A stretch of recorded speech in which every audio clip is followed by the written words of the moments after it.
தன்னை தரக்குறைவாக பேசிய பாஜக நிர்வாகி செந்தில்நாதனை இன்னும் ஏன் காவல்துறை கைது செய்யவில்லை என காங்கிரஸ் எம்பி ஜோதிமணி கேள்வி எழுப்பியுள்ளார். கரூரில் உள்ள தனது கட்சி அலுவலகத்தில் செய்தியாளர்களை சந்தித்த அவர் புகார் அளித்து 10 நாட்களுக்கு மேலாகியும் இதுவரை நடவடிக்கை எடுக்கப்படவில்லை என குறிப்பிட்டார். இந்த வழக்கில் கரூர் போலீசார் நடவடிக்கையை தீவிரப்படுத்த வேண்டும் என கேட்டுக்கொண்ட ஜோதிமணி காவல்துறை உரிய நடவடிக்கை எடுக்க தவறினால் நீதிமன்றம் செல்லவும் தயார் என கூறினார். தலைவர் அப்படி பேசுறாரு. இதை பாரதிய ஜனதா கட்சிக்கு பெருமையா இருக்கலாம்.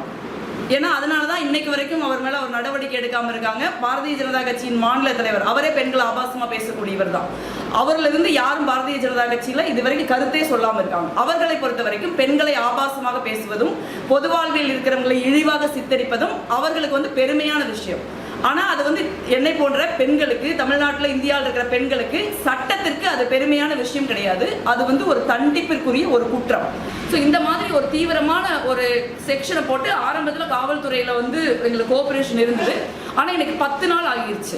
இன்னைக்கும் அந்த குற்றவாளி எங்கேயோ வெளியில சுத்திட்டு இருக்காரு. ஒருவேளை காவல்துறை அவரை கைது பண்ணாம இப்படி விட்டுருந்தாங்க அப்படின்னா அவர் முன்ஜாமீன் பெறட்டும் அப்படிங்கிறதுக்காக கூட அவர்கள் விட்டுருக்காங்களான்னு எனக்கு தெரியல. அப்படி ஒரு நிலைப்பாட்டை அவர்கள் எடுப்பார்களானால் நீதிமன்றத்தில் நாங்கள் நிச்சயமா இம்ப்ளீட் பண்ணி நானே போய் எனக்காக வாதாடுவேன். அந்த வாதாடுறதுங்கிறது எனக்காக வாதாடுறது மட்டுமல்ல, தமிழ்நாட்டில் இருக்கிற, இந்தியாவில் இருக்கிற ஒவ்வொரு பெண்ணிற்கான ஒரு வாதமாக அந்த வாதம் இருக்கும் அப்படிங்கிறதையும் நான் இங்கே பதிவு செய்ய விரும்புகிறேன்.